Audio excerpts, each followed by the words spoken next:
Salve, salve pessoal, aqui é o professor Marcelo Sardinha, mais uma vez com vocês.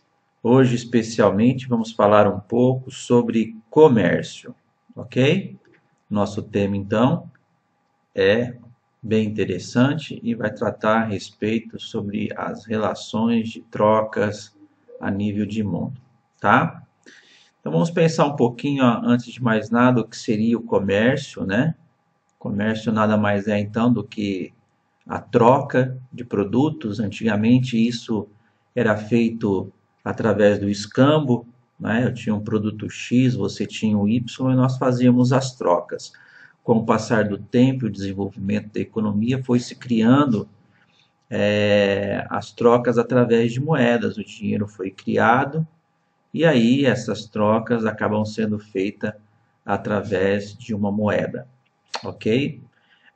Obviamente que num período mais moderno e contemporâneo, essas relações comerciais elas vão se aprofundando e esse dinheiro, né, ele passa, além de ter um valor, você passa a ter ele também sendo creditado e associado a títulos ao portador. Muitas vezes você faz o parâmetro da riqueza de um país a partir da quantidade de ouro que ele tem, né? Cheque, cartão de crédito, bitcoins, enfim, né? Esse dinheiro aí praticamente você acaba tendo ele com novas perspectivas ao longo da história, tá? Toda vez que você for pensar então no comércio de um país, esse comércio então ele pode ser um comércio interno ou externo. Então as relações comerciais internamente num país, tá? No caso do Brasil aí, é o que gera o seu crescimento, né? Você tem 200 milhões de habitantes e por outro lado você tem o comércio externo, que é o comércio que o país vai realizar então a partir da compra e venda dos seus produtos com outros países, tá? Isso aqui é um básico para nós começarmos a pensar um pouco sobre o que é o comércio. Eu quero começar a pensar com você sobre comércio interno no Brasil, então, e quando nós pensamos no comércio interno no Brasil, ele pode ser de duas formas. Ou ele pode ser de varejo, as mercadorias são vendidas ao consumidor final, né? Nós temos aqui o exemplo, né? Você acaba de ver aqui as gôndolas num supermercado, e o atacado, onde as mercadorias são vendidas, vamos dizer assim, em grandes quantidades, né? Então, você tem no comércio na verdade, então, o atacado e varejo, né? Além de lojas de departamentos, móveis, roupas, calçados, né? Você pode ter o comércio aí de varejo também de peças de automóveis, né? De equipamentos, vamos dizer assim, de peças de motocicletas e etc, tá? Não se esqueça, então, que o comércio interno pode ser feito dessa maneira, dessa forma, tá? Fique esperto com relação a isso. No Brasil, é importante nós destacarmos a seguinte situação: o que mais gera riqueza no comércio interno é o atacado. Porém, contudo, todavia, entretanto, o que mais absorve a mão de obra é o varejo, ok? Então é importante você entender que o varejo, em sua grande maioria, ou o próprio atacado, ele pode estar sendo realizado esse comércio nos polos comerciais de uma cidade. Pode ser num centro, pode ser nos centros financeiros das regiões norte, sul, leste, oeste, e pode ser também, vamos dizer assim, realizado nos shopping centers, tá? Shopping center é um advento moderno, foi criado nos Estados Unidos nos anos de 1950, onde então os estadunidenses perceberam que o comércio era a chave da roldana do desenvolvimento do setor terciário. Eles criam um ambiente onde a pessoa possa estar consumindo, né, e praticando esse comércio, vamos dizer assim, dioturnamente, né? Então, naquela época, os shoppings eram horizontais, depois passaram a ser verticais, mas, via de regra, nos anos 50 ele foi desenvolvido nos Estados Unidos.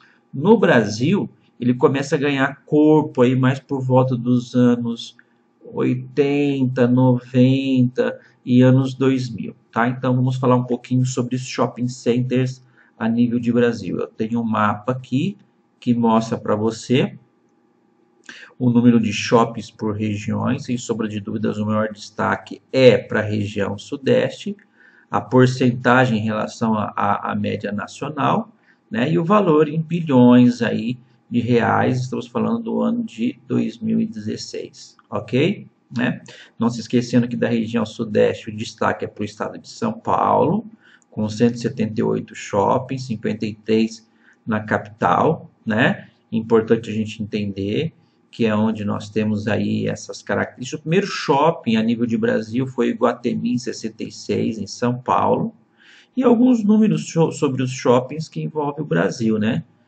Total de shoppings 558, 30 a serem inaugurados até o final de 2017, né? Vagas para 882 mil automóveis, tráfego de 438 milhões de pessoas por mês, vendas em relação ao varejo, um faturamento de 157 bilhões, né? Número de lojas 99 mil, salas de cinemas 2 milhões? Deixa eu ver aqui esse número aqui. Salas de cinema do 2,7 mil, né? Salas de cinemas e empregos gerados aí em 2010, alguma coisa em torno de 1 milhão de empregos, né? Então, isso é o mapeamento do que nós chamamos de shoppings no Brasil, tá bom? Então, a região com maior é o sudeste e menor seria a região norte, ok? Bom, enfim, dando continuidade aos nossos estudos, vamos falar um pouquinho sobre o comércio externo, primeiro no mundo, depois no Brasil, tá? Para você entender o comércio externo de um país, você tem que entender o que é uma balança comercial, que é a relação entre as exportações versus as importações, tá? Então, todo país, então, vai realizar as suas exportações e importações e a relação entre esses dois chamamos de balança comercial, tá? Então, uma balança comercial favorável é aquela que você vende mais e compra menos. O saldo é positivo. A balança comercial, então, é chamada de superavitária, ok? Quando você importa mais, certo?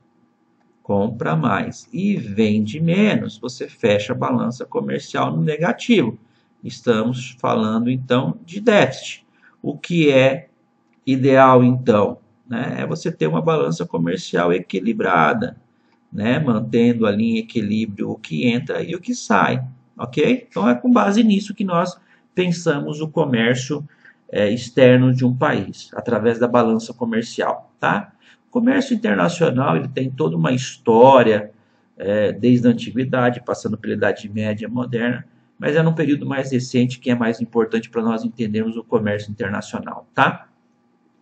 Então, o comércio internacional ele tem suas bases mais contemporâneas, fundadas a partir da Conferência de Bretton Woods, porque lá vai ser desenvolvido o Banco Internacional para a Reconstrução e Desenvolvimento e o Fundo Monetário Internacional. Os Estados Unidos, então, através do dólar, passa a desenvolver a economia mundial do ponto de vista capitalista a partir desse período, tá? Nessa mesma conferência é criado o GATT, é o Acordo Geral de Taxas e Tarifas, que começa a fomentar o comércio a nível de mundo. Mais tarde, esse GATT, tá? Depois do fim da bipolaridade, no ano de 1991, ele passa a ser chamado de Organização Mundial do Comércio, que é um órgão da ONU, tá? Então, você tem aqui alguns símbolos, né, do Fundo Monetário Internacional, depois você tem aí o Banco Mundial, que é o Banco Internacional para a Reconstrução e Desenvolvimento, o símbolo do GATT, e depois, mais tarde, o GATT é substituído pelo que nós chamamos aí de Banco Mundial, tá certo? Né? Esses organismos, então, fazem acordos bilaterais, multilaterais, mas a principal ideia é você fomentar o desenvolvimento. Então, não é segredo para mim nem para você que à medida que o comércio é importante, né, e para você sobreviver na economia mundial hoje, você tem que se fortalecer com parcerias econômicas. Daí, né, a importância de você entender os principais blocos econômicos, né? Seja ele a União Europeia, o NAFTA, o Mercosul, né, a APEC e por aí vai, tá? É importante entender isso. A OMC e o GATT, ao longo da história, sempre fomentaram rodadas de negociação. Por que essas rodadas de negociações? Existe um conflito de interesses dos países ricos em relação aos países pobres. Muitas vezes, por exemplo, em países ricos, para defender os seus agricultores, os seus produtores, os seus industriais da entrada de produtos estrangeiros, eles levantam barreiras alfandegárias. Isso não é permitido no comércio internacional. Então, para resolver essas questões, você monta as rodadas de negociações, tá? Nós temos várias aí ao longo da história. Uma que eu quero chamar a atenção para vocês é a de novembro de 2001, que é a rodada de Doha. Tem a de Cancún também, tá? Essa rodada aí, na verdade, né, o tema abrangido lá, então, foram as tarifas, né? Os subsídios dados pelos países ricos aos seus produtores para fazer frente à entrada dos produtos agrícolas vindos de países pobres. Então, existe aí uma disputa muito grande entre países ricos, né, versus os países pobres no quesito comércio internacional. Isso gera um conflito e esses conflitos são negociados dentro da Organização Mundial do Comércio, um órgão da ONU, tá? Bom, vamos falar um pouquinho sobre o comércio externo brasileiro, né?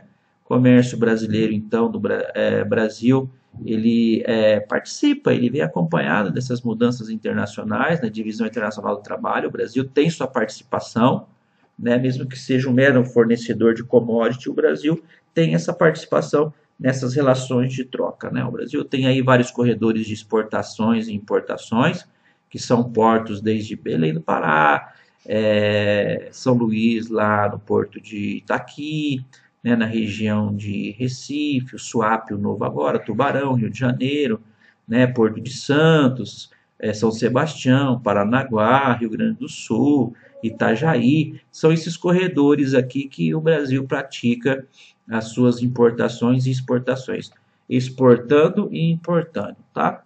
Então, desde o início da nossa colonização, o Brasil sempre foi um país que praticou o comércio, seja por exportação dos nossos produtos lá, né, que seria a cana-de-açúcar, o ouro, o café, hoje produtos agrícolas e industrializados, e a partir de 30, então, o nosso comércio interno e externo teve momentos distintos aí, né, de 30 a 90, substituição de importações, passamos a produzir aqui o que vinha de fora, e a partir de 90, então, abertura à entrada dos produtos estrangeiros, tá? Então, só um breve histórico aqui do que seria o comércio externo do Brasil, tá? Nós temos aqui, então, um gráfico que mostra a balança comercial do Brasil, as exportações, tá vendo? Ó, sempre maior do que as importações.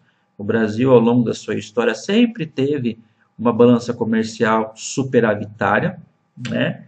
Mas em alguns momentos ela pode aparecer deficitária, mas a gente sempre tentou manter essa balança comercial, vamos dizer assim, equilibrada, com mais exportações do que importações. Diante de crises econômicas é meio difícil você manter isso, mas, via de regra, a tentativa do governo é tentar sempre manter um saldo positivo, tá? Bom, exportações, importações e parceiros comerciais, né? O que o Brasil exporta? Vamos pensar aqui, ó, né? O Brasil, ele é um país que se destaca na exportação de commodity, então, soja, ferro, manganês, né? Podemos também produzir produtos industrializados manufaturados, que não tem muita tecnologia, né, envolvida no processo, semi-manufaturados, né? Então, a gente se destaca aí por ser um grande fornecedor de commodities, tá?